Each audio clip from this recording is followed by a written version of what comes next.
कोकणातील प्रत्येक अपडेट जाणून घेण्यासाठी आजच माझे कोकणच्या सोशल मीडिया प्लॅटफॉर्मला लाईक, फॉलो आणि सबस्क्राइब करा।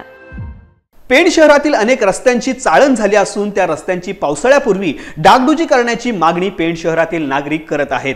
पेण शहरात बऱ्याच ठिकाणी काही विविध कंपन्यांच्या माध्यमातून सुरू असणाऱ्या पाईपलाईनच्या कामामुळे विविध ठिकाणी खोदकाम सुरू आहे। त्याचा त्रास तर नागरिकांना सहन करावा लागतच आहे, परंतु इतर ठिकाणच्या रस्त्यांवर देखील खड्डे पडून रस्त्यांची चाळण झाली आहे।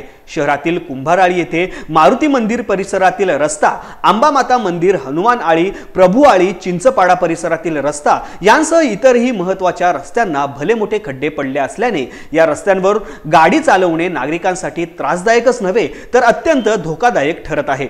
तरी सध्या शाळांना सुट्ट्या असल्याने शाळेच्या स्कूल बस आणि इतर शालेय गाड्यांची रहदारी कमी असल्याने आणि लवकरच पावसाळ्याचे दिवस येणार असल्याने या महिनाभरातच पेण पालिकेने रस्त्यांची डागडुजी करावी अशी मागणी पेणमधील नागरिक करत आहेत। पेणचे आमदार रवींद्र पाटील सत्ताधारी भाजपचे आमदार आहेत। खरं तर त्यांच्या माध्यमातून या समस्येचा पाठपुरावा झाला तर रस्त्याचा प्रश्न सत्वर निकाली लागू शकेल अशी अपेक्षा देखील नागरिकांनी व्यक्त केली आहे।